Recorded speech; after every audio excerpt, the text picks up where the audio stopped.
Hello, I'm Judy Belmont, and the therapeutic toolbox tip that I'm going to share with you today is about the importance of coping cards. Coping cards are basically visual reminders for our clients to help themselves avoid impulse control problems and avoid real distress by having some cards that will remind them of important, valuable life skills. So much of our work as therapists is not just to talk to clients, it's not just to listen, it's to educate and to educate them on important life skills that will help them stay grounded and stay resilient. And coping cards are an excellent one that is often used in cognitive behavior therapy and dialectic behavior therapy.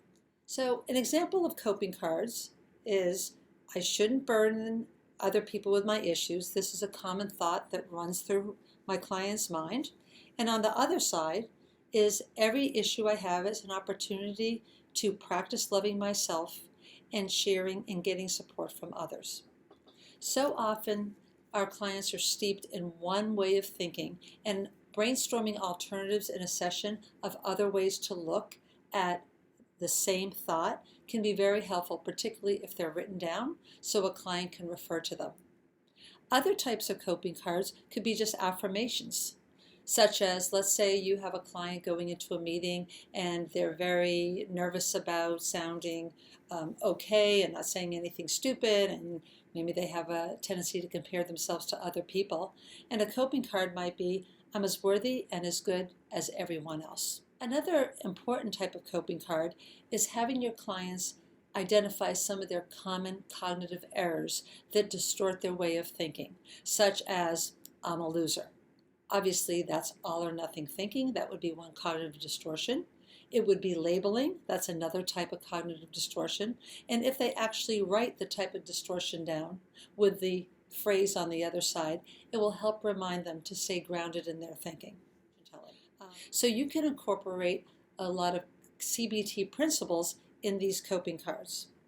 Another one might be actual things to do when they're upset, such as call a friend, count to 100, take out a crossword puzzle, write in my journal, write things down and challenge them. So even though when they're not in distress and when they're in your office or in a group, they might not have any trouble thinking of ways to cope, in the grips of real difficult emotion, they might need the grounding of a coping card. In my latest book, 150 Group Therapy Activities and Tips, I have some group variations to use with coping cards.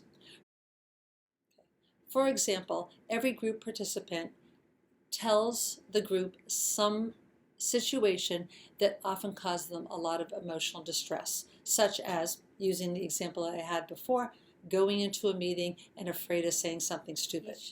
So what I have all the other participants do is write a coping card statement, and they can read it out loud to the group, and then they pass it to the person. So let's say there's 8 to 10 people in the group. That person's going to have 8 or 10 coping cards. This will help ground them the next time they go into a meeting. Another one is having a group coping card basket. Some generic kind of coping cards, such as using the Serenity Prayer or remembering the lesson of the bouncing ball. It's important to be resilient, and maybe have a coping card with a picture of the ball. A lot of times I think metaphors, which are representations of important life lessons, are very good to use because they are universally applicable to almost anybody. I like the visualization of an elastic band because that represents that we all need stress in our lives. If there's too much stress, you're going to snap. But if there's too little stress, you're going to feel lifeless and not engaged and not committed. So I hope you enjoyed this tip. And if you're interested in more, please visit PESI's website and take a look at the 150 group activities and tips, as well as my other 3 books in the Therapeutic Toolbox series. Thank you for your interest in psychoeducation and your commitment in helping clients help themselves by using various life skills tips, such as using coping cards in coping with everyday life.